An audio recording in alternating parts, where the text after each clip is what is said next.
And welcome back, everybody. Excited to be back on March 21st for the latest edition of Salt's Unsalted live stream on X. Today, we're going to be talking about a number of exciting market activities in terms of the price increase and other things that we're observing in the market to kick us off. And then we will touch on some exciting news regarding the Celsius refinancing for borrowers. And lastly, we will touch on a jurisdiction update that we've gotten a lot of questions about. But excited to jump in. Shawn, as we are kicking off, any opening thoughts? No, we got plenty to talk about. I say we generally get in there. We'll leave all the specific conversations more to the latter part of this, so that if people are joining late, they don't have to ask twice. And I think with that, we can probably just jump in on topics at any point and get the conversation rolling. I'll do a mic check. Can you guys hear me? Yep, we got you. All right, sounds good. Go ahead, Hunter. Great to have you back, Justin. Justin has been under the weather for a while, but good to have you back on the space.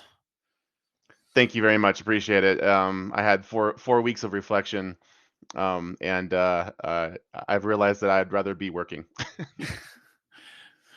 Excellent. Well, we're glad to have you back. So, what we're going to do is kick it off really with some general market topics. We have seen, as participating in the space, both as a borrower and a lender, and a lot of different fronts.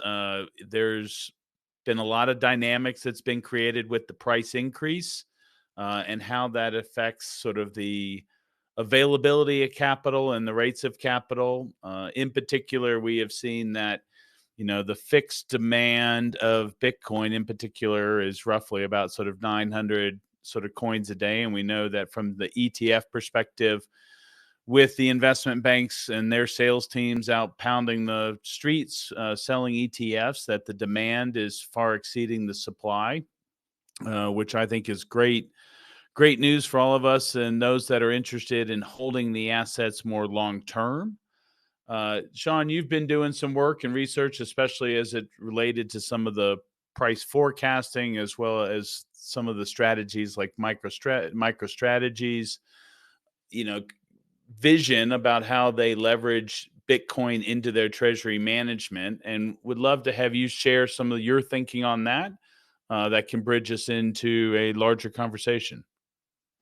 You bet. So, fundamentally, salt as the primary focus always of every one of my days, and there's no surprise, but our business is built around individuals and institutions that want to preserve wealth in Bitcoin, and that is a thesis that necessitates a focus on price increase, because without that, the model doesn't work. And it's baked in that the only reason you would be saving something longer term is you believe in the value proposition, and that tomorrow you believe it'll be worth more or is more valuable to you to have later than it is to spend today. And so, always on that radar is both the price impact to our current customers, the market in general, but just the sentiment to understand the target market, and how we go about thinking about getting our product in front of the right people and the right businesses. There, with the flood of new entrants, the continuation of adoption year after year, day after day, and the thesis that we're always one day closer to a new all-time high.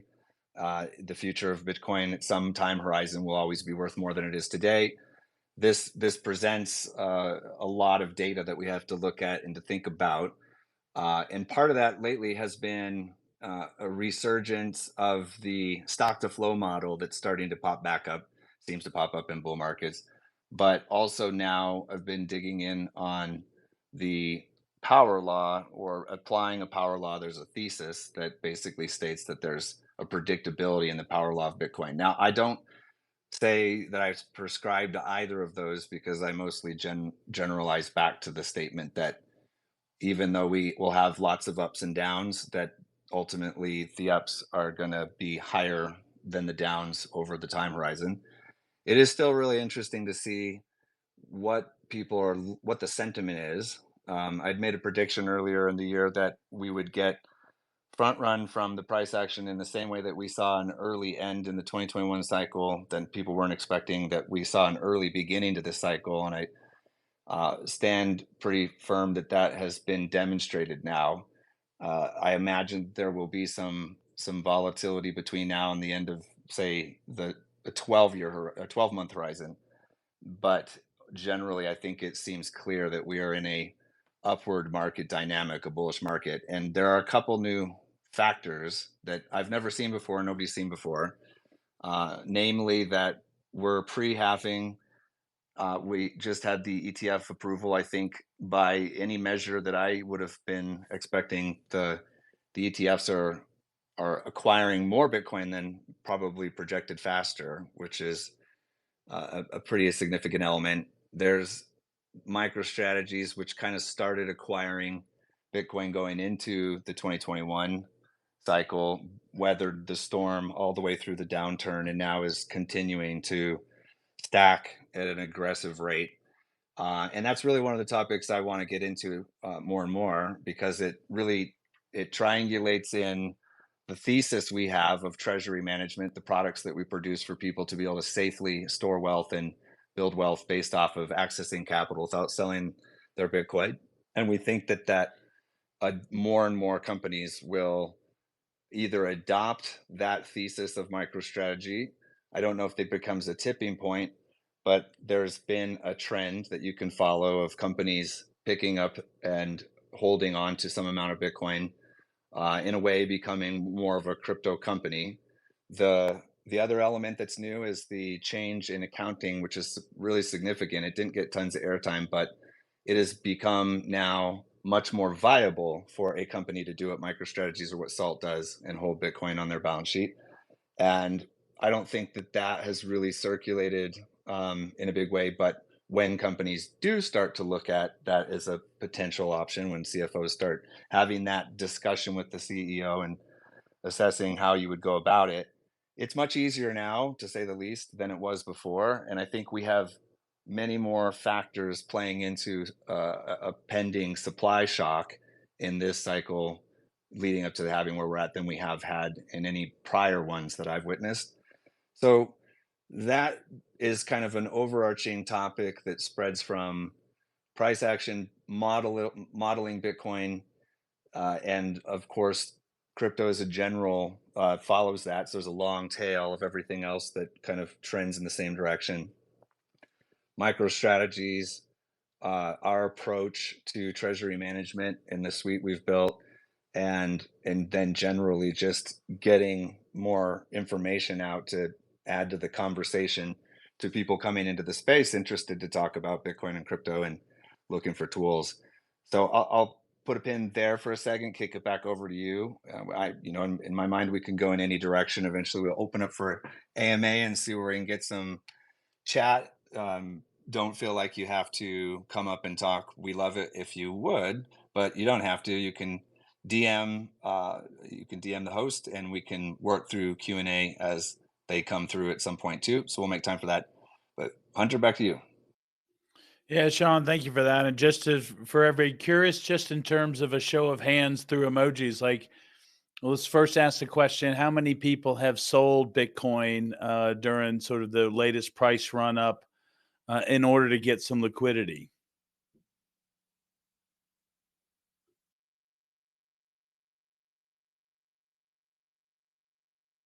I didn't see any. Yeah, I don't see many hands going up. How about people that have continued to purchase Bitcoin in the last, say, 30 days?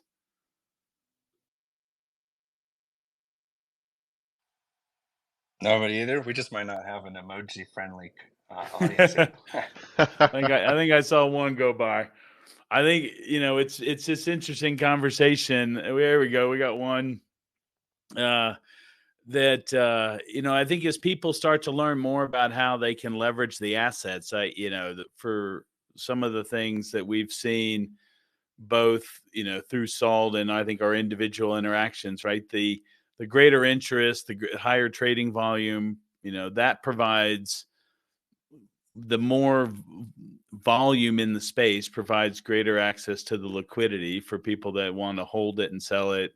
But also, it creates a more viable asset to be borrowing against, because anybody that is then sort of lending against it has, greater confidence that they can get value out of it should they need to, which I think is part of, one of the things we've talked about, Shawn, in the past. And Justin, I want to get your thoughts here in a second. But, fundamentally, I think the digital currencies and Bitcoin in particular is really allowing people to sort of continue to accumulate a valuable asset, have lots of different ways then of getting liquidity against it in a way that just never has been possible before, or as readily accessible for as many people, in terms of both building wealth through assets and then being able to still have the liquidity they need to interact with general operational and financial markets on a day-to-day basis. Yeah, 100%. Just to dovetail off that, the access to the markets is permissionless in one way or another. There's a way in which somebody anywhere in the world could come into ownership of a digital asset like Bitcoin, on a granular scale. Now, of course, fees play a huge factor in that creates some barriers to entry, and there's a nonstop conversation around scaling all of these chains, because block space is rare and scarce, and so that I don't think goes away. But if you look at Ethereum, as a indicator, there was no transaction fee, just like with Bitcoin at the beginning. You used to be able to send it around for nothing, and then it got ridiculous, and then the solutions showed up, and the market goes in a bunch of directions organically to solve that. And now, and sometimes it's still a bit pricey, but it's much more manageable. And on some days, even lately, there's been some very cheap transactions on Ethereum due to the latest update, the blob. And I believe Bitcoin will continue to do that as well through many different layer 2 solutions and implementations. And so, like, the thesis that you could get involved with buying assets at a granular scale was super compelling to me back in the day, and still is. The idea that somebody could use their mobile phone in Africa and swap some mobile minutes for Bitcoin for near nothing, and then start accumulating and now have access to a, infinitely scarce asset that never has existed up until Bitcoin, and is still revolutionary, and still hasn't had its full impact on society. Traditionally, it would take a significant amount of money to get into owning an asset like a home or a stock portfolio, where you could have some access to margin or be able to tap into that. That was not something that you could start off from scratch, right? It's a huge barrier to entry, even still today, even with all the tools that exist. And so that whole topic about scaling and the access to wealth generation and the ability to start learning about how to have a hard asset at a small denomination, I think is profound and always worth exploring.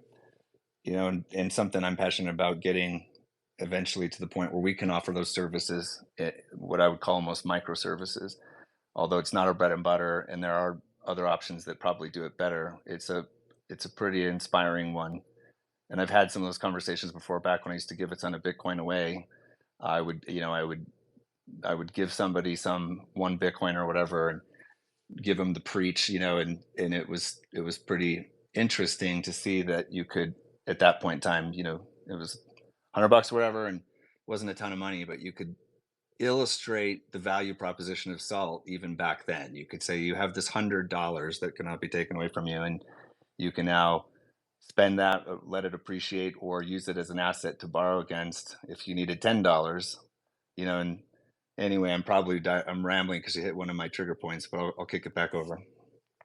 No, I think that's great. And Justin, I know we've had conversations about, the businesses and individuals that you've interacted with who have sought out solutions to help maintain their assets, and be curious for you to share some of your insights in those conversations about what people are really seeking and how they are leveraging their assets in interesting and unique ways. Yeah, that's a very lengthy conversation and conversational point. I'm going to keep it really concise though. The the majority of companies coming to us now, especially when they see our treasury management solution as we're releasing more products on our roadmap down the line, there's a lot of companies who want to try to leverage their existing tokens.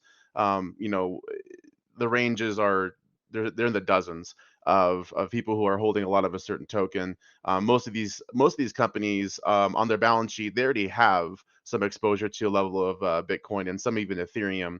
So these companies are very crypto friendly. They're kind of born of the crypto ecosystem, and so they are coming to us saying, "Hey, I want some solutions to try to figure out what we can do with our or with our balance sheet." And as the market appreciates, this is only going to continue further.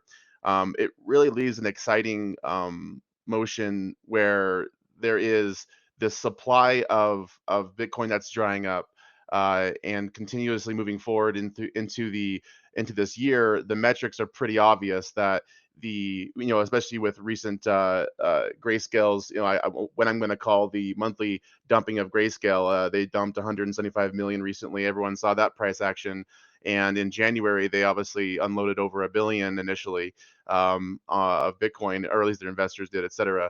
The price action has been very up and down, and it's been very quick. So the volatility's been heavy, and a lot of these companies are trying to figure out how to come up with better solutions to take advantage of this before the bull market happens in their eyes. So their speculation is bull market long term, supply dries up, ETFs are fighting to get their fees lower. Some of them are doing no fees at all. Back to Shawn's point earlier on on Ethereum, which is one of my favorite chains as a base layer, and there was no fees. The ETFs are probably going to take a similar cycle where there's going to be no fees now, and then moving forward, there will, obviously it'll increase a little bit and then a little bit more.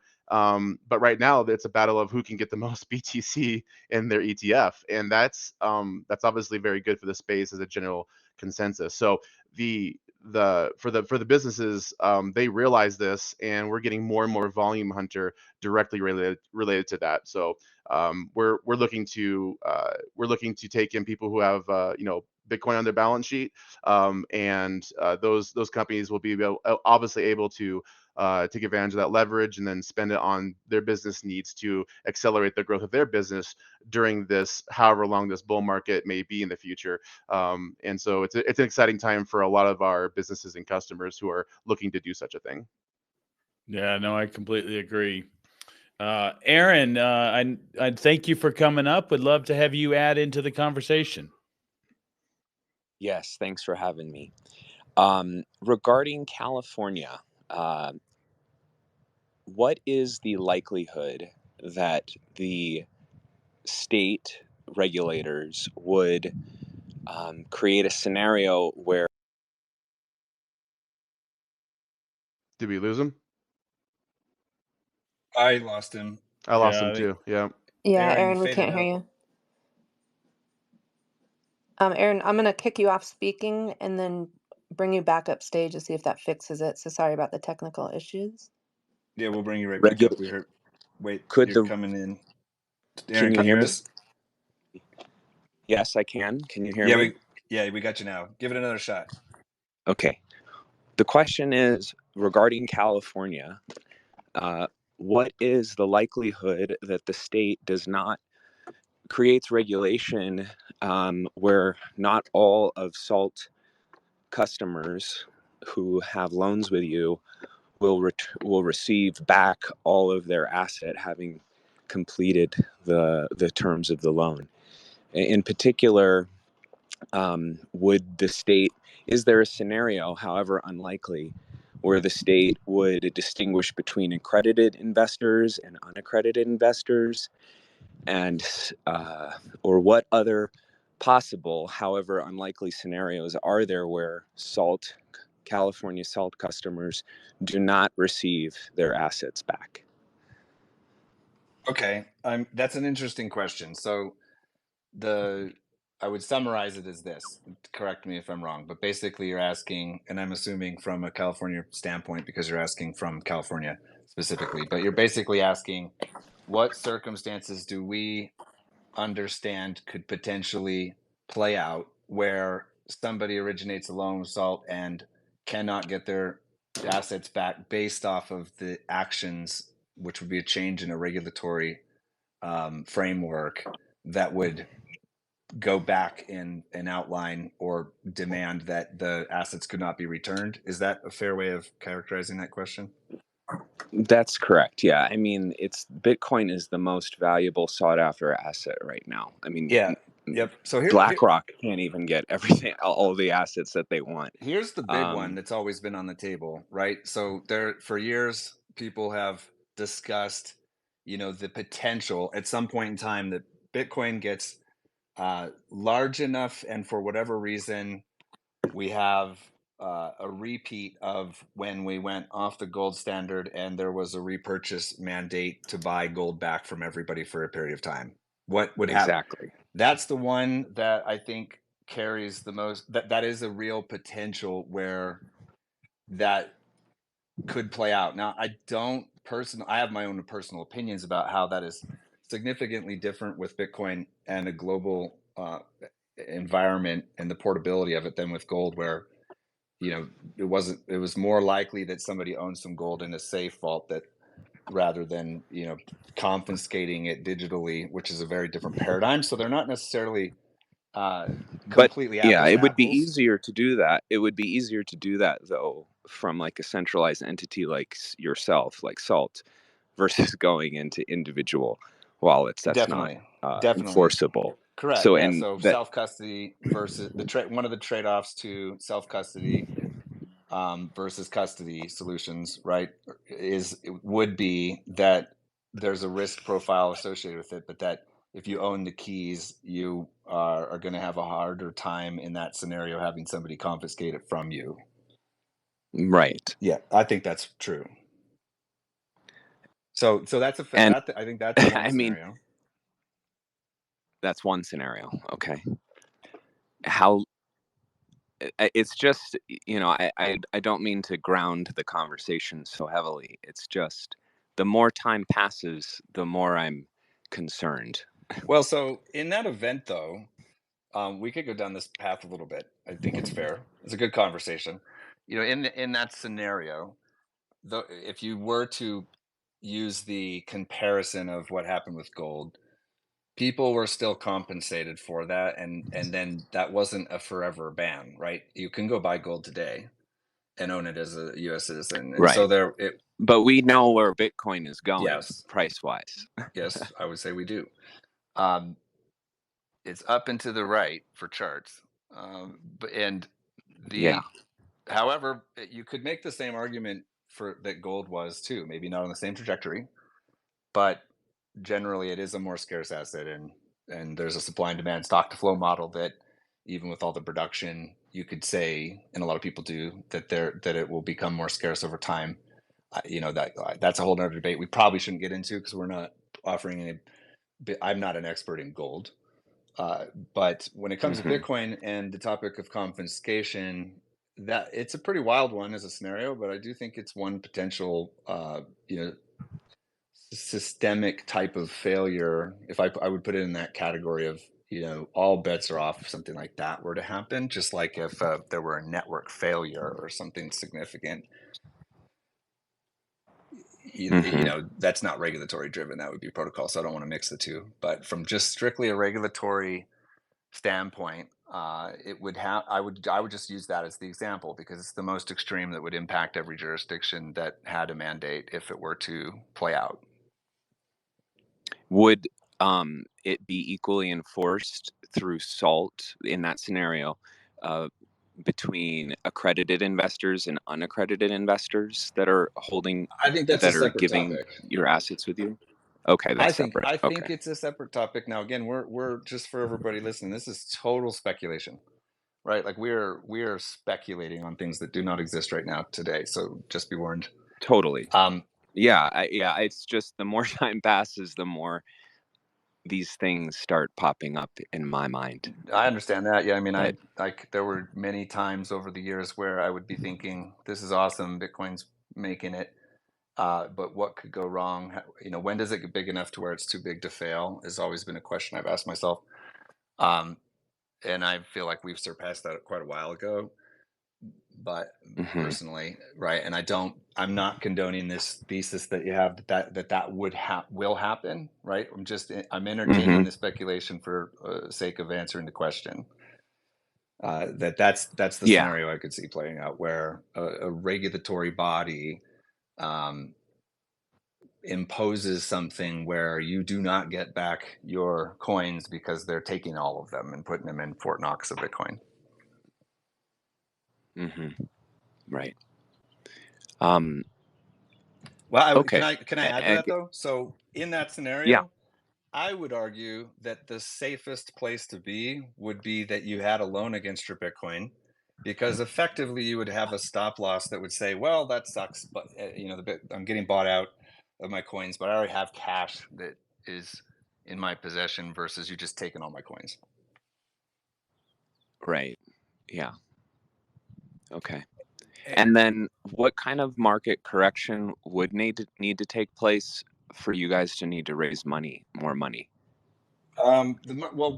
The market correction for us to need to raise money, I would just frame that slightly different. So we're always raising money, and and especially right now, we're aggressively working on products and registrations to legally be able to open up more offers to raise more money, and that's both from the standpoint of bringing on lending capital, number one, which is the most important aspect of all of this. If we can't service enough capital to the market, then we can't scale to meet the demand.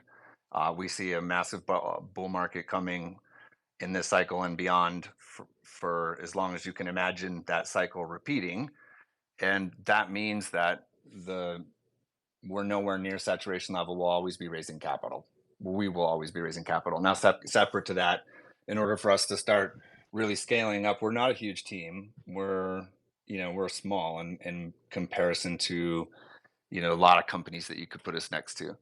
And we would like to be larger, and we would like to be larger by acquiring top talent of people that are fully committed to our vision and our mission and our purpose. And in order to do that, Mhm. you can't do that without scaling more capital responsibly. And so my job is to always be looking for how to get more capital to invest in talent and technology, inclusive of it's expensive to scale regulatory efforts and jurisdictional efforts, specifically jurisdictional efforts, because time zones are a real challenge.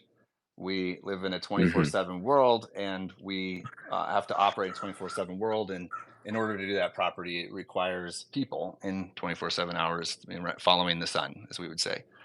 So just to Mhm. be clear, like, it's less related to price per se. It's more related to we are always raising money, always have been and always will be, and in fact, and right now especially more so than others.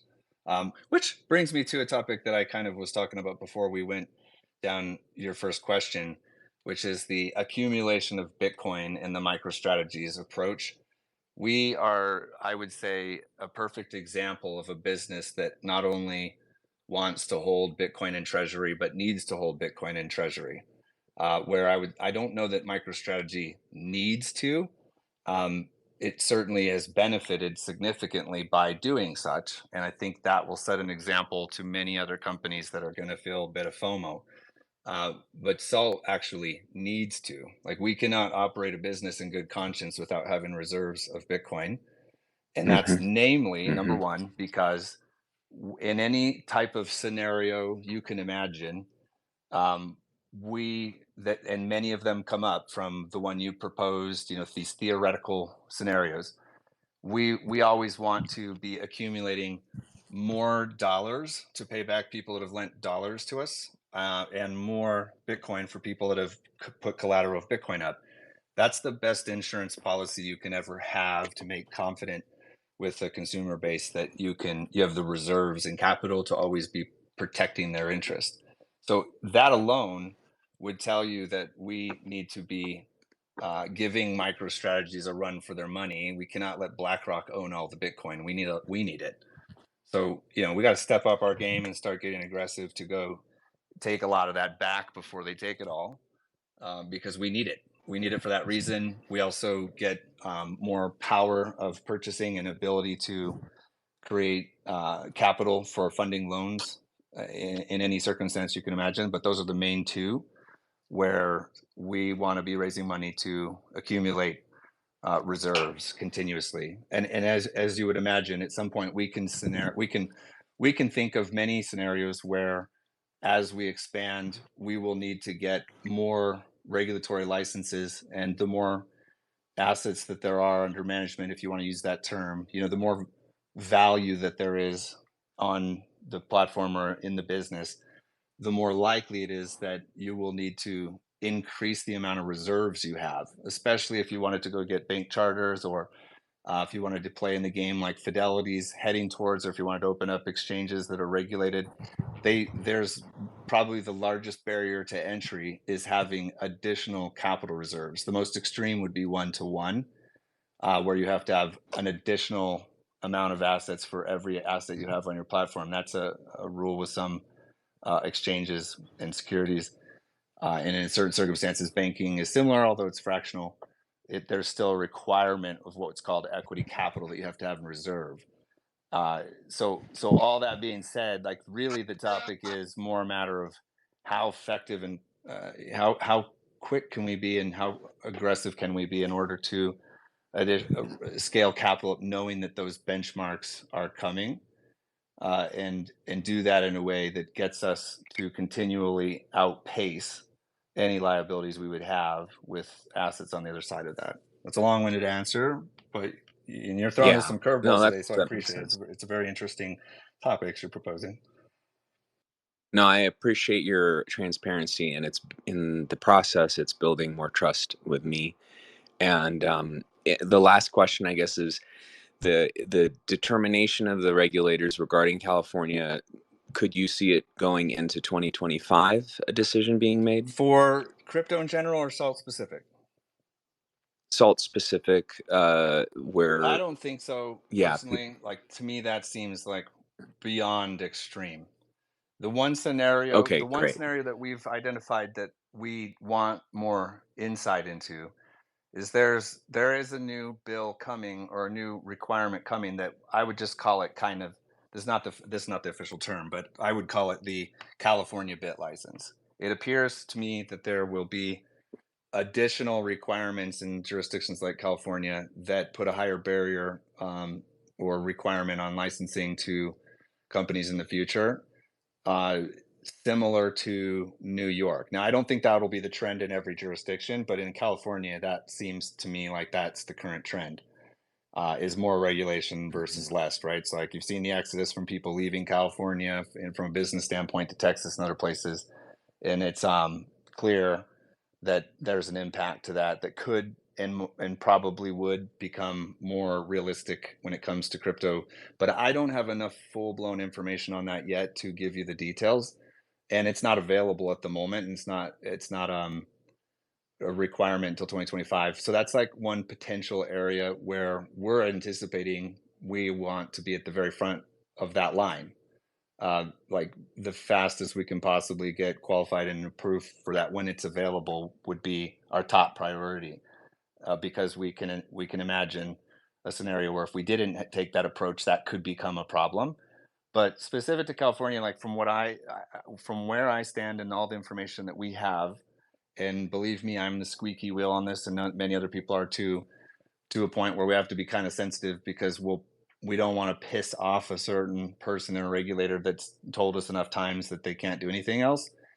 The recommendations have been made. We understand what the rules are currently in California. We know what is needed in order to be compliant in the state as of today. And we know that there's additional regulations that we want to be at the front of the line to acquire, which we, of course, will be pursuing as fast as possible when they are available. So I would imagine we'll be at the first of companies to be acquiring that. And so what we're being told is, don't ask us anymore. It's there's nothing else to happen other than for us to get a consent order and have it officially put up on the public website, and then address it moving forward, which we expect to be a reinstatement with conditions of what we have to commit to make sure that we're completely in line and provably operating with the current standards of what those rules are, and possibly committing to future rules as well. And I don't believe that could take from March to the rest of the end of the year from that standpoint, based off of the previous experiences of how long things have taken. You know, they told us at the very beginning, this is going to take longer than you want it to. I'm a person that wants to move fast, and so that's been extremely true for me. That's been extremely slower than I would have hoped for. But I also know that there's, you know, at that point in time when they said that, we were at the beginning, and now we know we're basically at the end. So, you know, whether it's days, weeks, or months, we don't 100% know, and we're being totally transparent there, and we wish we did, because it's not a fun position to be in where you don't have clarity when all you're looking for is to get answers. And we understand that, because we're getting the questions from our consumers every single day where they feel that same way, and we empathize. But 2025 seems untenable from all angles that I can see, and not realistic. Thank you, Shawn. Yeah, thank you. I mean, those are very specific questions. Is there any other ones? We probably want to do the raise your hand if you want to come up to speak, so we don't have people talking over each other. We wanted to keep it orderly. If you do want to come up and fire up a conversation with us, please throw up your hand and we'll bring you up. Aaron, if you got any questions, I don't mind taking another one from you. And outside of that, we're just continuing to go back to the conversations that we're interested in too, to hopefully people will be interested in as well around the market in general. So feel free, if anybody wants to interject, come up, put your hands up. And otherwise, Aaron, have I answered all your questions, or you got anything else you want to throw at us?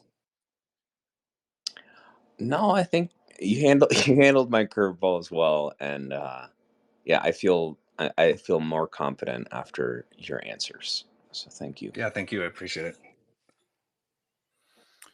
Hey, Shawn, we've had John has asked a question via direct message around, you know, why are we discussing theoretical possibilities in California without a basic California DFPA license update, and asking, sort of going to take longer than you wanted to, you know, how do we give more information around where we are now? Do you want to kick us off? I can add to this, especially for the Celsius refinance. Let's clarify the question and make sure that we both address it from a general California standpoint and the Celsius standpoint. So we touch on both of those just to make sure we don't miss that. And before I forget, I just want to give a shout out. There's somebody in here, I won't call you out, but happy birthday. I believe it's somebody's birthday today. So happy birthday to you. Back to business. So on the question, the way I understood that as you asked it, and let's clarify this for sure, is why are we answering questions from people who are asking us theoreticals that, like what we just walked through, without something formal? Is that the question? Yeah, I think it's just, you know, there's a desire to have more specifics regarding the current situation with California for existing borrowers and those that are potentially impacted by it for the Celsius refi. Yeah, let's do this, Hunter. So let me speak to the specifics of the DFPI, and then I want to kick it back to you. If you'll kind of go through the language that I think we said earlier today, you know, from our communications of how we want to address our expectations and our transparency. I think that's a good way. Yep. And we can check with the questionnaire to see if it answers it. So the most specific that I could possibly be in factual information that I can back up by forwarding emails or publishing facts would be that we paused our business a long time ago in November, when we were concerned about the market meltdowns, and wanted to make sure that we were in a good, healthy position as a company. And that intention of us pausing for the right reasons and giving confidence to the market that we were being prudent and safe was probably misinterpreted, because it was probably I think the entire market was just in total panic, right? It was something I've never seen in crypto before in all the years. 15, 20,000 people on Twitter Spaces, which never existed before, all speculating and almost cheering for Binance or somebody else to just melt down. It was almost like pitchforks were out everywhere after FTX, and everybody was looking for the next juicy story of who was blowing up after FTX. And when doing such, it wasn't long, and I would imagine because somebody in California had concerns, reached out to the DFDI. I can only speculate. That we got a notice to say, hey, we need you to pause your business, and we're like, okay, cool, because we already did. And then we engaged with being the best possible good actors that we could, daily. Like, to the amount of energy we've put into this, it's not even measurable. It's been an incredible investment that we have made into California. And on a weekly basis, I get posed the question, is it even worth it to try to work in California? And I still believe the answer is yes.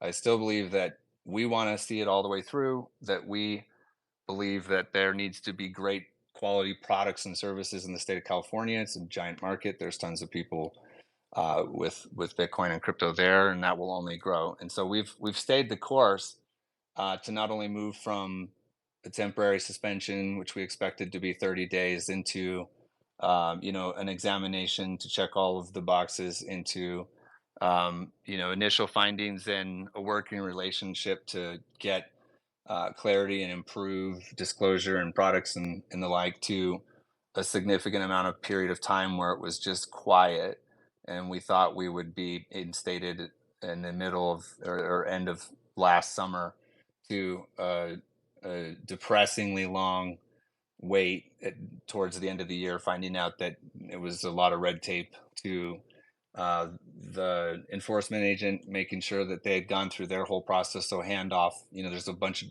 departments that are sub departments and teams that work in these regulatory bodies, and they all have to coordinate, and they're linear.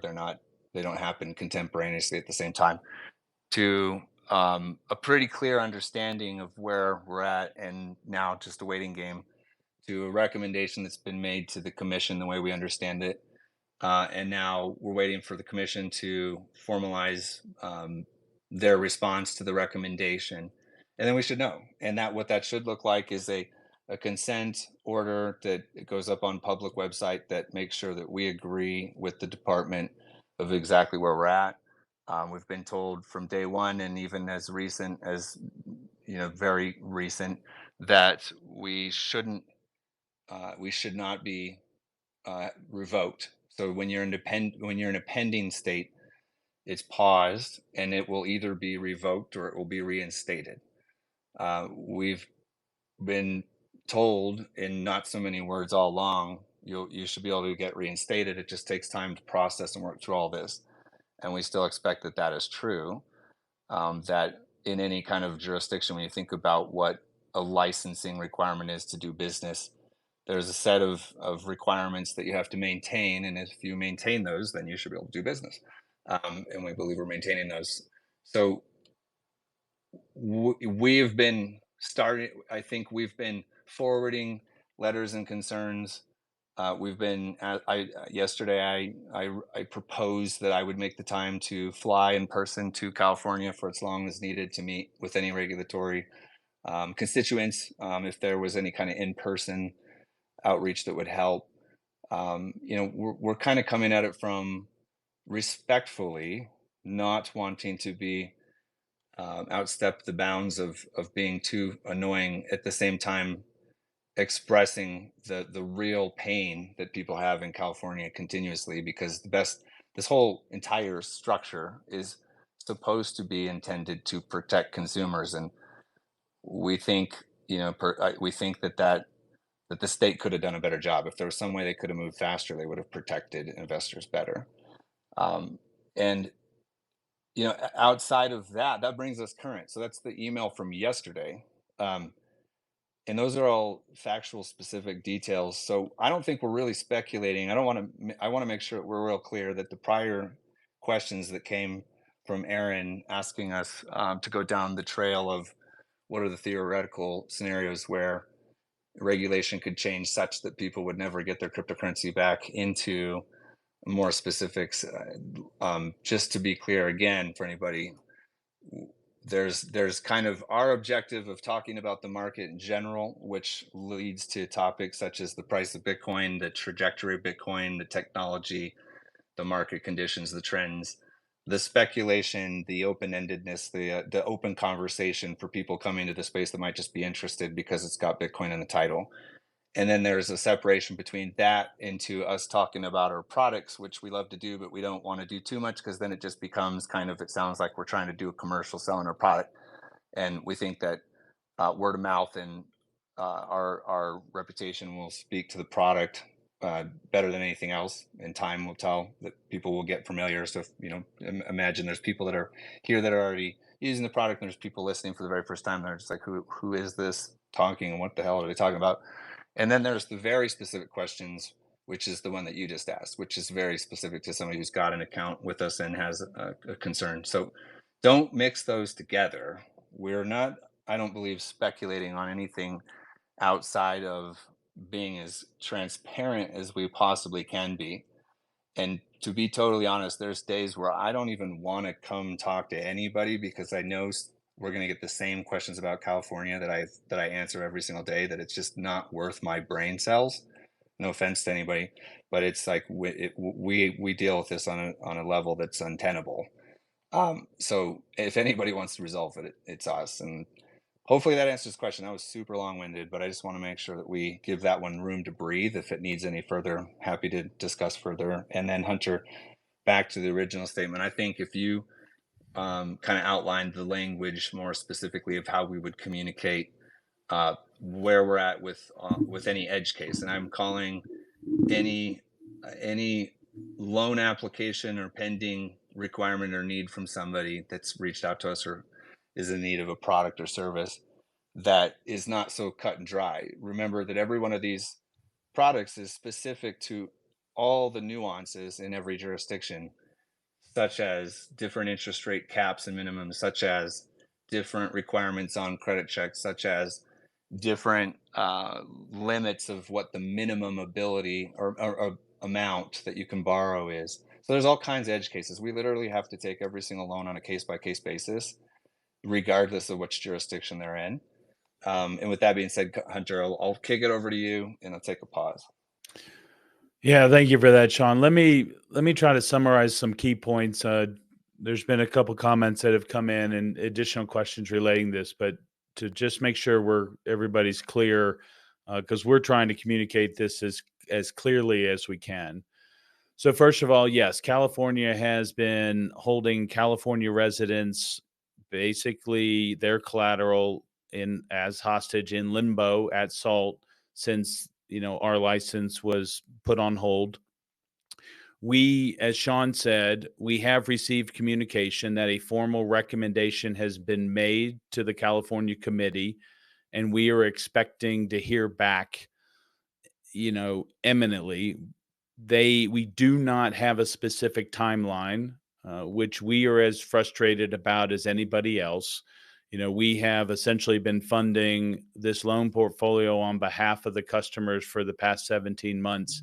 And so we are interested in resolving it, as everybody else is, as quickly as possible. From a Celsius refi perspective, as has been communicated, we are actively working to resolve it. And based on, as Shawn indicated, the feedback we have received, we expect to be able to do that. But we also recognize that everybody's needs for refinancing are different in terms of timing and when you need to execute against it, and want everybody to pursue the best solution for your own individual situation. So we completely understand if you need to look elsewhere, then we understand and will assist in any way we can. Happy if you reach out to support@saltlending.com. The team can walk you through any specifics or questions that you might have. But regarding California, that is the situation we're in. We have submitted all the information to California. We have been told that a formal recommendation has been made to the highest committee there to make the final decision. As Shawn indicated, we have not been given any warning that there is an expectation that our license will be revoked. And so we are anticipating being able to refi and resume servicing of California customers in the near future, to be able to sort of bring everything back into normal business. So I will pause there. And, I think as Shawn and I are working to do, want to make sure we are providing as much information as possible. It is not at the level we would like to provide. And I know that there are questions, but happy to address them, in this conversation. Yeah, I want to actually, Hunter, I just want to mention one thing, and then we'll go to Maverick. Show of hands, maybe this is not relevant, but if there's anybody here that puts a thumbs up or show of hands that you are specifically here for Celsius refinance. I'll check that first before I say what I was going to say. Is there anybody here that... Okay, so specific to Celsius, there's been confusion around the process in which the borrowers have to elect and commit to the information sharing with the refinance partners for anybody that was looking to pay off their retail borrower obligation, i.e. what is referred to as a refinance. And this has caused a lot of unnecessary conversations and pain in a lot of channels. And so I'm going to do my very best to just explain this one time, and hopefully it lands. From the communications we have working directly with Celsius, the reason that they need to confirm that you have elected to have your loan paid off by a third party is not to lock you into a specific third party and or put you in a position where you don't have flexibility and can't change your election. That is where the misunderstanding is, which causes people to think there's some additional risk that doesn't exist. What the intention of where they're at, if you put your hat on in your Celsius, is they need to confirm with every individual borrower in a formal document that says we both agree that in the event that this loan is paid off by this lender, then the collateral is going to them, nowhere else. That covers their liability, so nobody can come back and say, hey, you never told me what's going on, yada yada. Just a litany of different things that are there to protect and clarify the conversation so everybody's on the same page. That has been misinterpreted in so many different ways, and I can understand why, because the borrowers are not thinking about it from the perspective of their Celsius. They are thinking about it from the perspective of themselves. And so just know that if you're hearing this and you are electing one of those options to pay off your loan obligation in a refinance with one of those three lenders, if in any scenario you had elected SALT and you want to go to somebody else, or if you'd elected somebody else and you want to go to SALT, or if you needed to change that, you should reach out and Celsius will work with you on that, and we can help, because it's not intended to lock anybody up in some kind of irrevocable pin down method, although I know that people have experienced a lot of pain and have every possible concern you could imagine. And I say that because we walk a line where on one hand, we want to stay the course with what information we have, and always update everybody as soon as we possibly can. We have officially started refinancing loans.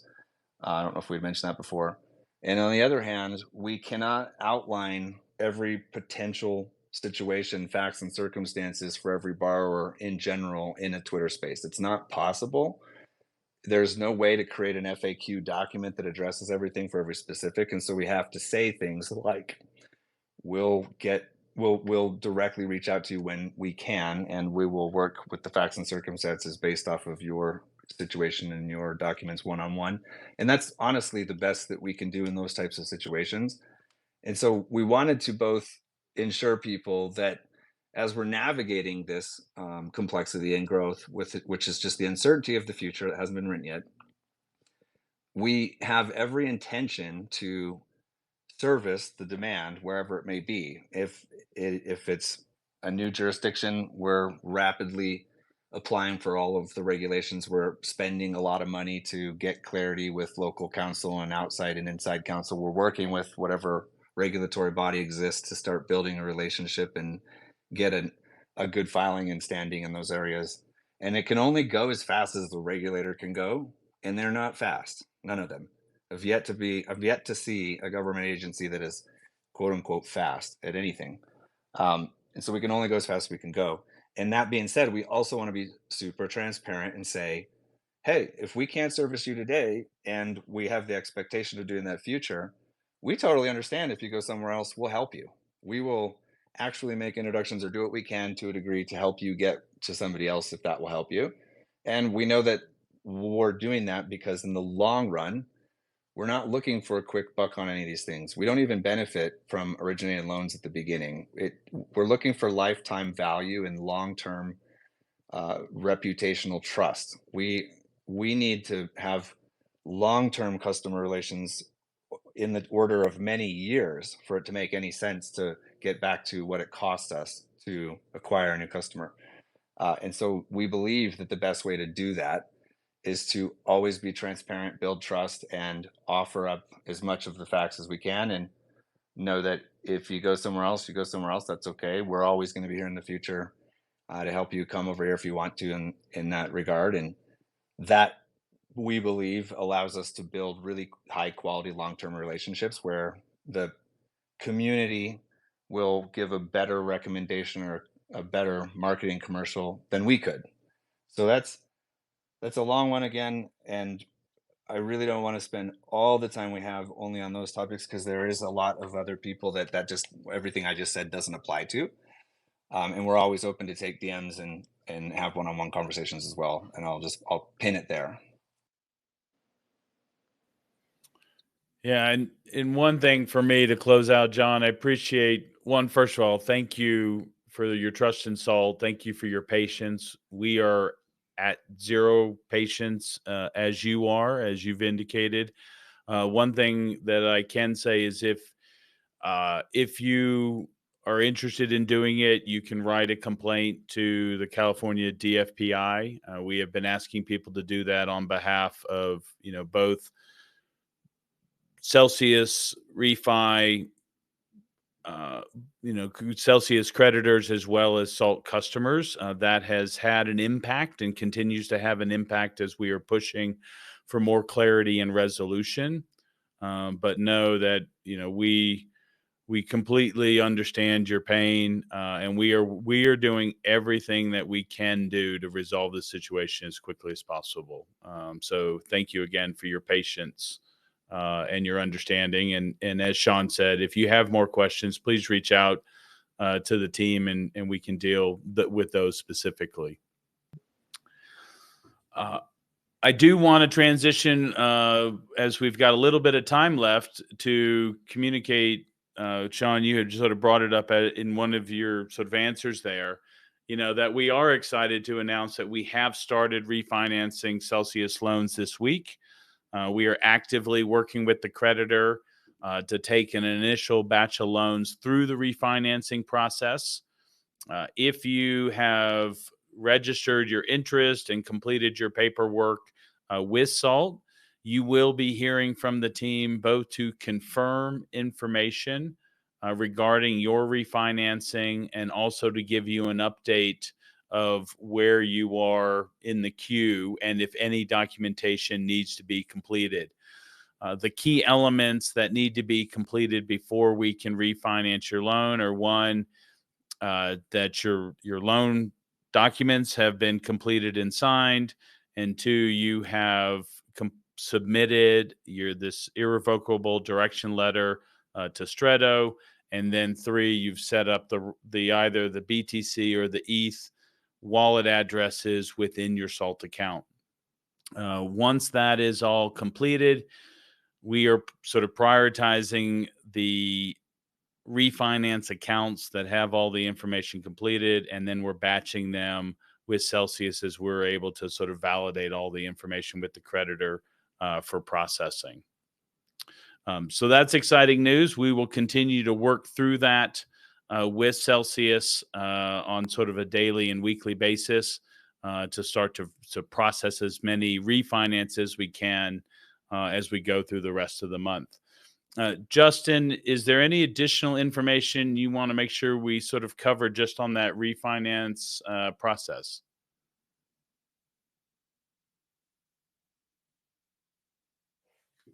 Also, hey, while he's thinking about that, Hunter, I would say we could do a real quick recap through the topics that we've discussed and see if we have time for anybody else that wants to have one more go at a topic or conversation or interject something new.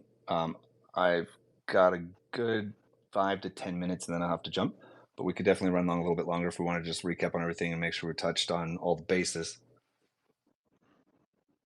Can you hear me? Yes. Yep.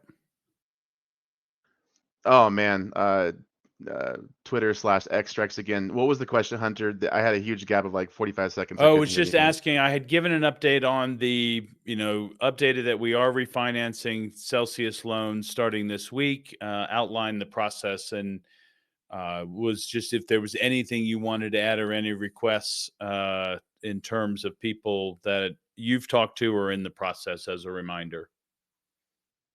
Oh yeah, no problem. Absolutely. So we've received a ton of emails regarding the IDLs. I would encourage that all the creditors essentially make sure that you have everything completed and finalized. We do have a list that we have curated in full. One of the weak points of this process is that we're kind of chained to the debtor, essentially, debtor being Celsius in the process of doing the refinances. So we're excited to officially start. However, it's our estimation that it won't go fast. Everyone can take a look at kind of the earn process to just kind of determine the speed of such. Earn's been, I think it's been almost a month or something like that, if I remember correctly, that earn's been happening. There's still a large chunk of people in earn who still haven't gotten their distribution. So I would say that just be as patient as you can, but at least there's a marker here that allows us to start doing the loan refinancing, which is obviously a great news for everybody in general. But it won't be fast. I can promise you that one. Looking at the track history, that's not an indictment of anybody. That just basically says that it is what it is, and we can start the process. So the best thing you can do for us as a creditor is just make sure that you have everything in line. And then, there's been several people who have been CCing the debtor, Celsius, along with the IDL. That's been pretty helpful too, so we can understand that you've sent the IDL at the same time when you are making SALT aware of that, because ultimately the IDL is a relationship between it's covering their liability of making sure that you're choosing a lender when you go to refinance, as Shawn well put it. So in this instance, I want to be clear that the best thing you can do is finalize it. We are starting, it is official, but it won't be fast, and we're going to be starting doing that in batches here. So if you have any questions at all regarding it, to make sure, you can ask us, say, hey, am I covered off? Does my account have everything it needs? Do I have all my boxes checked off? Feel free to reach out and ask that. And we have a curated list that we're comparing against the data sharing with the debtor. And that in itself has been a lot of work. Dan has expressed that there's a lot of matching up in numbers that are, kind of not perfect in a sense. So those will continue to be curated over the next 2 weeks as we get more and more refinances out over that period of time. So that's all the comments I have on that one, Hunter. That's great. Thank you, Justin. Robert, would love to have you ask your question. Yeah, thanks. My question is for the refinances. What price is being used for Bitcoin? Is there clarity on that? So I'll Thank you, open Rob. this up and then. Okay, I was going to go say, ahead, Justin, Hunter. You can add to it. So, Robert, there's two different elements based on the pricing. So for the excess collateral, The crypto price is being set based off of the prices for the effective date. And then for the principal amount, the collateral is being set, or the price of the coin is being set at the day of the refinance. Is that okay? I thought there was still some talk in the courts about it, but is it 100% settled then that it's the day of the refinance? As far as I know, Justin, do you have any more recent information on that? Yeah, I got confirmation, Hunter, that it is definitely the day of. So the refinance and the principal amount is the actual strike price at 12 p.m. that day, Eastern. And so that's the latest, and I just got updated with that about a week or so ago. So I think that's still relevant, Rob. Okay, thank you. And then if I may just follow up with, it was my intent to go with SALT for my refinance, but I did also select figure, so I believe I have options. And obviously being in California, I may not have an option to go with SALT. I just wanted to know if you guys could give me your opinion on figure. I know they're a competitor of yours. I mean, I'll go ahead and gander on an opinion. I'm not gonna, speak too much to it, but Figure, obviously has, Mr. Cagney as their leader. He has had successful business in the past. Ultimately, Figure has done crypto backed mortgage loans, so that's their experience. They don't have very much experience in doing crypto to crypto type loans, as far as I know.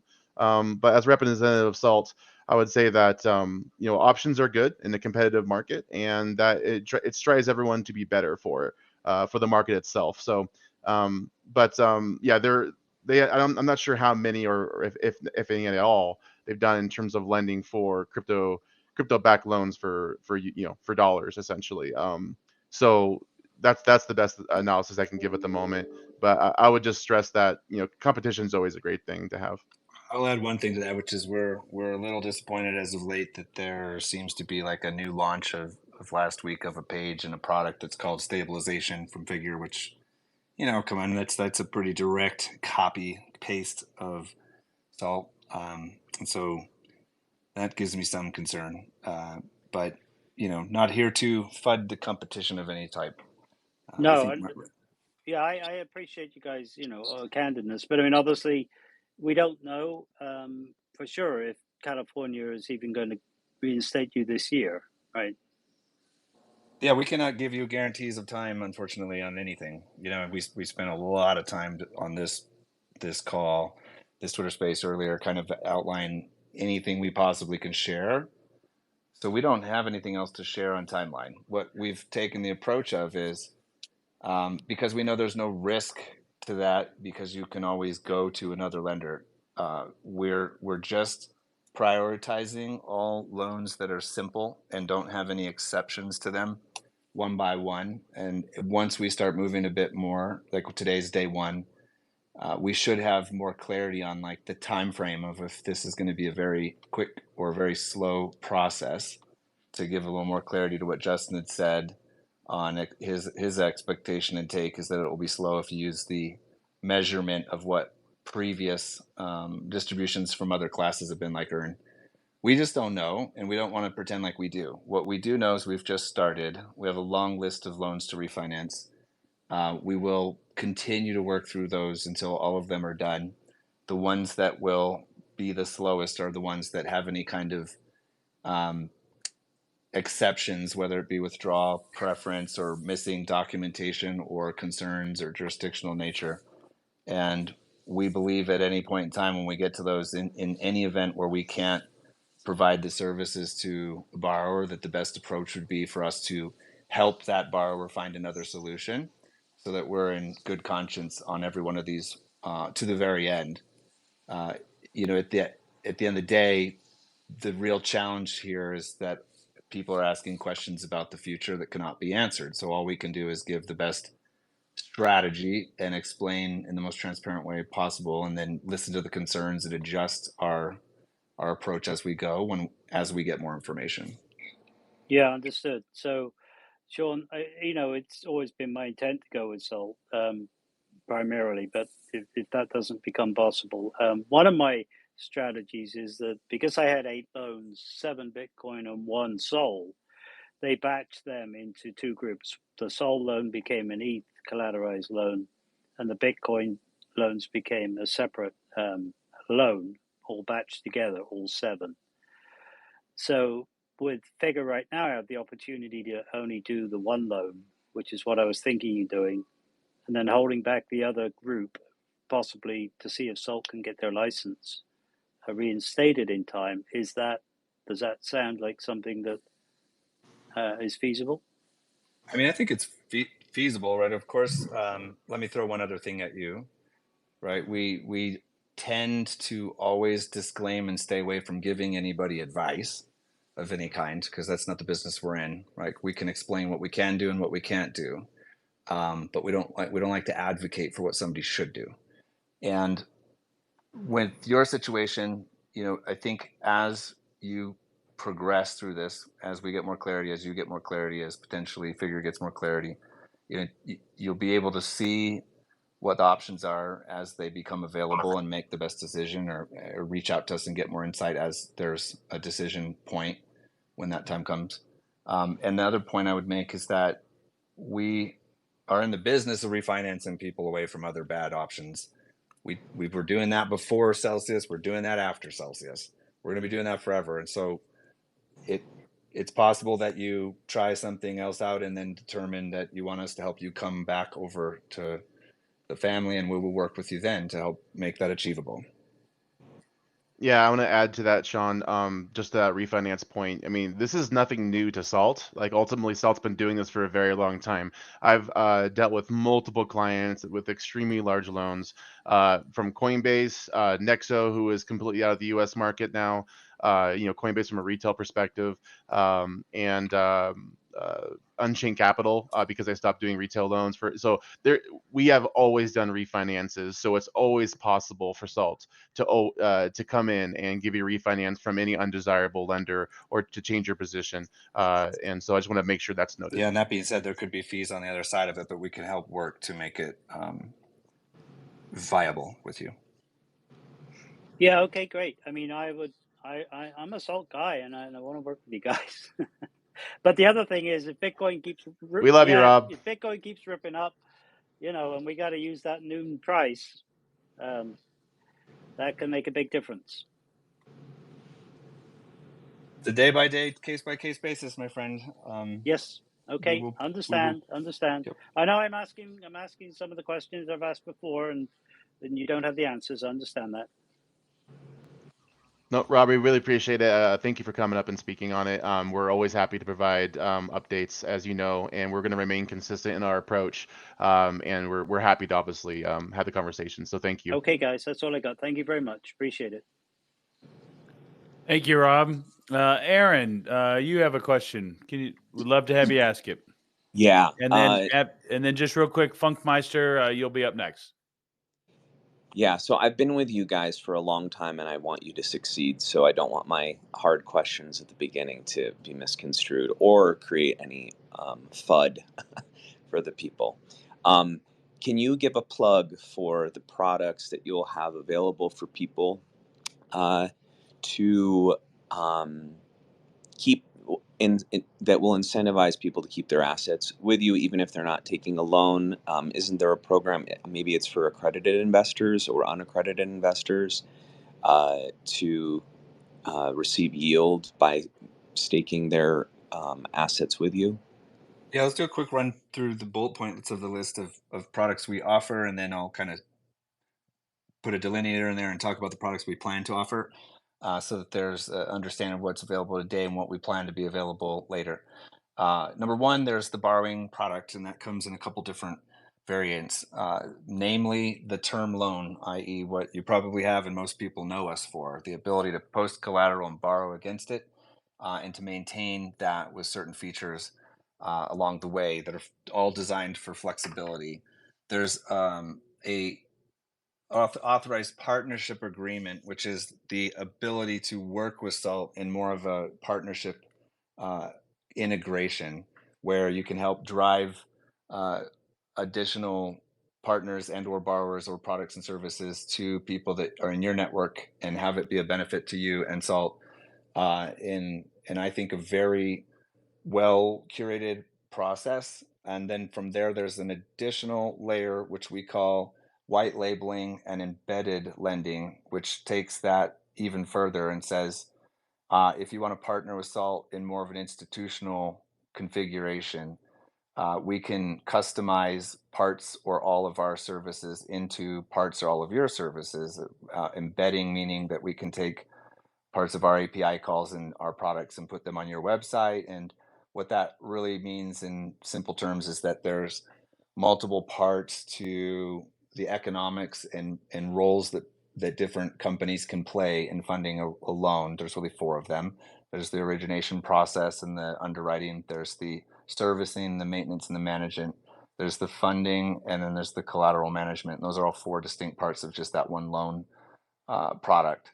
And being able to partner with people on parts of those gives us a great amount of flexibility to scale the product and find the right fit. For example, we've been talking and working towards scaling the product in both Australia in a new way and in California in a new way, where we could strike a deal and find a partnership that we share in the revenue in different parts of this, which would allow us to expand in certain areas where maybe we don't have an office or a license or a funding source yet, but somebody else does, and we can take the best of what they have and what we have and combine that in a partnership through a technical integration or full-blown white label. Then there's the variant of the product which we call treasury management, and specifically identifying Bitcoin miners as an example that illustrates this the most. But then that can be true back to where we started in the beginning of this conversation of any company like MicroStrategies or any crypto company or any company that becomes a holder of assets, which is really designing how you hold treasury Bitcoin as a company, have governance around that, and the ability to point your holdings and or your continued acquisition of treasury to a safe treasury wallet, but also have more of like a line of credit. You might not need a term loan, but you might need to draw upon that ongoing for your payroll, your AP, your cash concerns, whatever else. And so that adds more robust services on top of just say a term loan. On the other side of all of this, there's the lending of assets. We can't facilitate funding loans if we don't have people that want to be on the other side of the equation. So you have one party that believes Bitcoin is an asset they want to hold longer in the future than today and need access to capital on top of that. And you have another party that says, I believe that I need to have more cash in the future than I have today, and I need to earn a yield on that, and I'm willing to lend it out. And we're expanding that product into something called Lend. And this is always a little challenging to just disclose because depending on which side of the loan you're on, you're either the borrower or the lender. Our domain name is Salt Lending as a verb, but really Lend would be in the context of the customer, where Salt would be facilitating somebody else borrowing what the lender is lending, and that can come in the variety of private accredited investors in a U.S.-centric private investment offering. That can come in the form of a one-off credit facility, a warehouse line of credit that some would refer to, which is be more of an institutional one-to-one, what I would call is a relationship that is intended to go ongoing in the future of lending capital. And that can come in many other varieties of that, which I will not bore you with, but just to say that there are opportunities that we want to make available for people that qualify. And we're also looking for opportunities to make that more accessible in different jurisdictions based off of the requirements. So we're not planning to always force everybody through just the US only. We want to make that very geographic dependent. There's now a line that I would draw and just say that all of that, because we're talking about is kind of under the banner of generally soliciting the products and also the investments. The investments are, of course, something that and the products that you have to go through full-blown terms and conditions and due diligence. So nothing here I'm saying is an offer or is any kind of advice. It's simply describing the products that exist, and to the parties that can participate with them. That we have a funnel that you can go through and a process where you can talk to people and get more clarity until you get comfortable with those. That also then stems into us raising capital for growth. And that's where we are driving back to the narrative of Salt must acquire more capital continuously as we scale. And that must be in the form of dollars and in the form of Bitcoin. And we must be out aggressively driving to acquire more quality strategic investors and to help us position for growth. And so that is the conversation that can be had through those same channels where we'd set time and we would go through the opportunities and where Salt is driving growth and what that looks like for qualified purchasers or accredited investors that are interested. Then I'll draw a line real quick between what we have and then what we are planning. So we're planning to launch in the not too distant future, definitely this year, the ability to buy Bitcoin directly or buy crypto directly through Salt. And what that product is designed to do is to make it much more quick and efficient to onboard and get started with us, understanding that you can't use Salt unless you own crypto.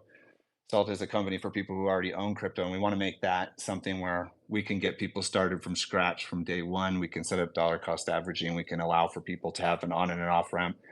That's very beneficial for both getting started, ongoing accumulation, making margin calls, moving it just as a source to become buy and sell. And we have hopes for that to then stem into more additional services that could be qualified as swaps or exchanges, and different variants of that, which I won't really get into now because I think that it's a bit further out. All of that comes with, of course, some additional potential investment opportunities that are on the other side of that, which would be proprietary and probably something that I wouldn't discuss in detail here either. And then I'd say that that's kind of where we believe Salt will go, is how do we become a high quality solution for the adoption and that value proposition for Bitcoin and other quality currencies that follow that trajectory. How do we support the actual layer 1 network? How do we help the layer 2 networks? How do we help create the layer of compliance and security on top of that for people who need the quality institutional help that are not planning to go do all this on their own? That would really facilitate buy, sell, lend, borrow, and that's the scope we're targeting right now. Cool. Thank you, Shawn. And for lend, what would you say is the potential reward that you'll be giving people who choose to lend their assets? Yeah, this is totally subject to change based off market conditions, facts and circumstances for actual terms and conditions when people go through the process. But just generally to answer that question, right now the range of dollars, which we would consider as USD bank transfers and also stable coins in the form of USDC from Circle and USDT from Tether. The rates are around 12 to 13%, call it up to as much as 14 to 15% on the high end, where we anticipate at some point that trends down once more dollars come into the system through the cycle, where we'd be more in the 8 to 10 range. And so there's a window that I would be willing to say is generally between 6 to 12%, which is a large kind of variant depending on the market conditions on dollars. On the high and the low for Bitcoin, it's closer to 1 to 2% on average. It's a much tighter window. There's a lot less ability. There's a lot less demand for people to borrow out the asset, and it's just a different animal altogether. Although it is a product. And then with Ethereum, it's just slightly north of that, and that's mostly given the inflationary staking dynamic that exists that's different between Bitcoin and Ethereum. Other than that, they're pretty much the same equation, where there is demand for people to lend and borrow those coins without a doubt, but the rates are not comparable to dollars based off of the inflationary nature of the contrast between those three asset classes. And that's all we're targeting right now. It's only predominantly dollars, number one, Bitcoin, number two, ETH right behind that. And that's a ballpark of estimated ranges, if you will, which can go higher or lower based off of timing and market conditions. Thank you, guys. This call built a lot of trust, so I appreciate it. Thank you. Yeah, Aaron, you had some awesome questions today and really got me thinking about some stuff in a direction I wasn't necessarily prepared to, but it was really good. So thank you for your participation and putting us on the spot on some of these theoreticals and some of these interesting, challenging questions to answer. Yeah, and Shawn, just to add to what you were talking about on the roadmap, there was a question that had come in from John about sort of a line of credit. And that is also on our roadmap. We are working to get there as quickly as possible from a borrowing line of credit. And then paired up with that on the roadmap as well is then looking to have a joint lend borrow account so that, people are able to provide collateral in both, and so that they can use the earning or the yield on the lend account to help offset the borrowing costs on the borrow account. So that is those are additional items that are on our roadmap. Yeah, good catch. I can't wait. Yep, I can't wait for that to come out. It's gonna be exciting times to be able to have the flexibility. You can kind of see if you look at the roadmap, like where we're really heading. We're trying to be the all-in solution for buying your crypto, to be able to add crypto quickly, move. We're going to become a lend and borrow platform in general, and there's been a lot of conversations around this, and we're really excited to offer these coming up in the next year. Yeah, I just want to plug one thing, just I know because we're about to end this, but that's a segue into just thinking about what we're targeting as wealth preservation. The thesis that anybody in the world can and should be able to store value and to build the services and tools around wealth preservation. And the historical context there was that early in human history, salt was used as the way that you would preserve your wealth, both from protecting food and maintaining health, but also for currency and the use of that and such. So that's really the mission, more than lending and borrowing. It's the wealth management and the wealth building tools and wealth preservation. Probably preservation is the most important kind of takeaway there. So I think we're probably out of time. At least I know I'm about to be out of time. No, that's great. We've got one last question from Funkmeister. It's been a great session today. So Funkmeister, please ask your question, and we'll use yours to wrap everything up. Okay, thank you very much for taking time to listen to our questions and concerns. I'll try to be as brief as possible. I know the time is running out. Yesterday, there was a hearing. We, the borrowers, sent a letter prior to the hearing for the Judge Glenn regarding our concerns on this whole refinancing process. What was very interesting in that hearing was that Mr. Koenig, he at one stage said, we were holding on to your collateral. I thought it was quite interesting.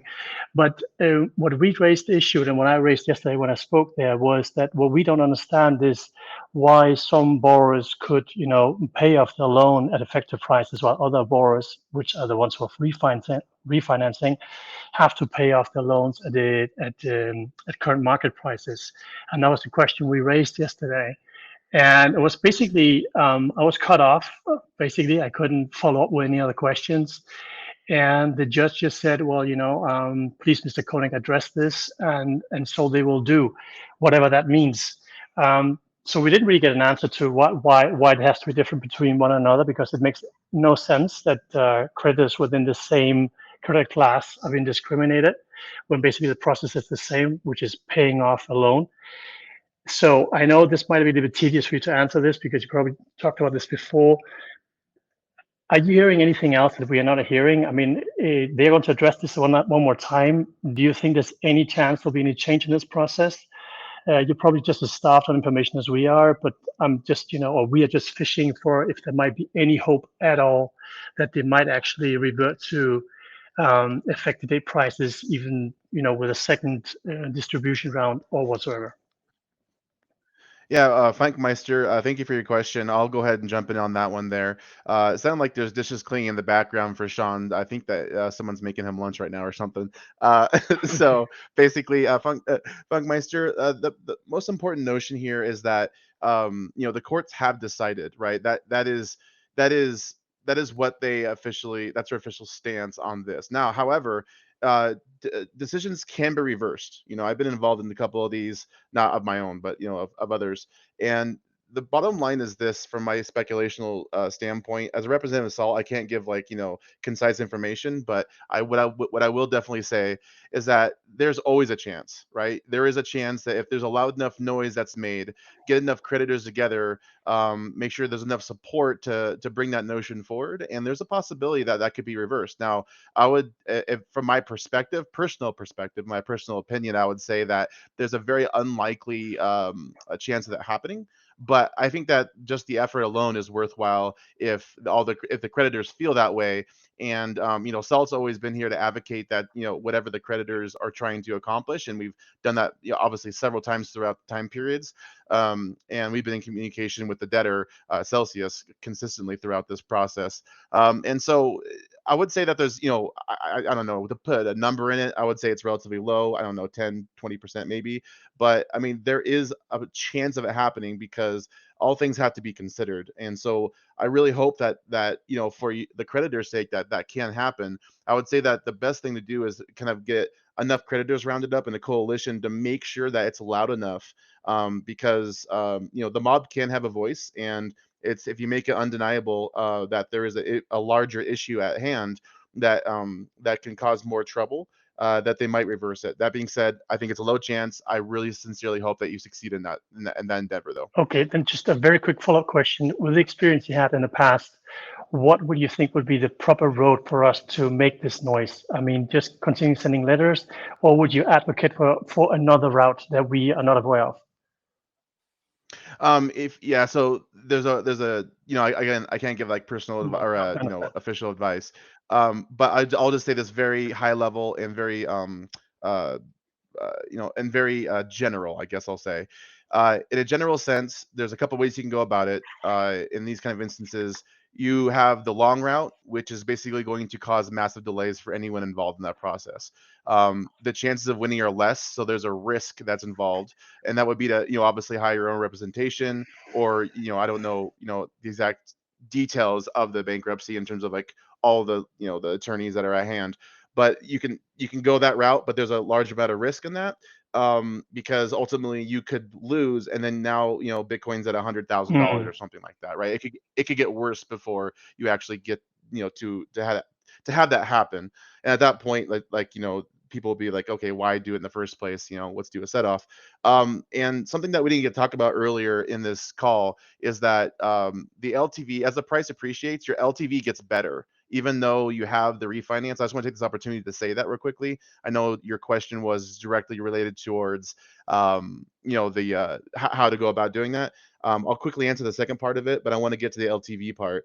In terms of the creditors themselves, I think the best methodology that wouldn't damage you and is more of like a, kind of like a half court shot from a basketball court perspective is go ahead and make as much noise as you possibly can, because there isn't any risk of losing out later on, because those who are in that creditors class that are trying, for that new case or that new motion or whatever you're trying to accomplish there, and push forward, ultimately you're going to be you're not going to have as much possible damages if you just try to make your voices heard, and then make sure that there's enough voices so that way they understand it's a serious problem. That would be the route that I would personally go, because anything else is going to delay it. And from anybody who is in the marketplace and Bitcoin for a long time, they understand there's a great risk there of the price increasing.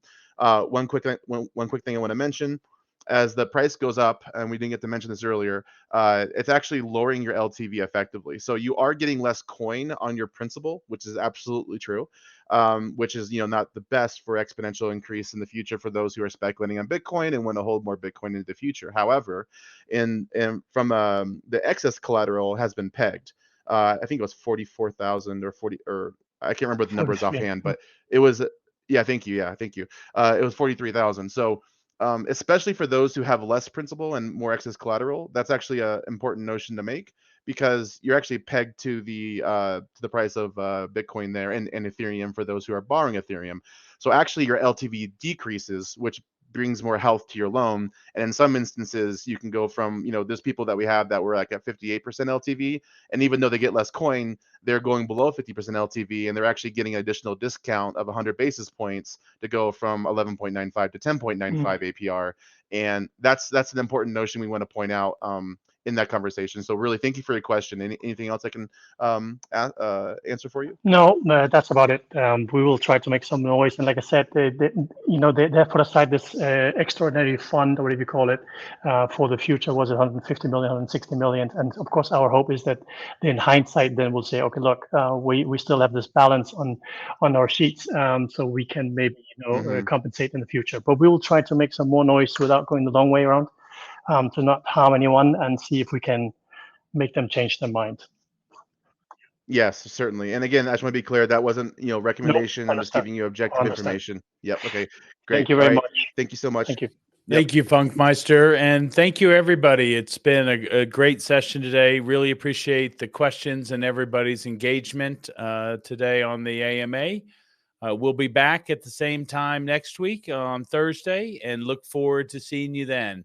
Until next week, stay long, stay liquid, stay salty. Thanks, everybody.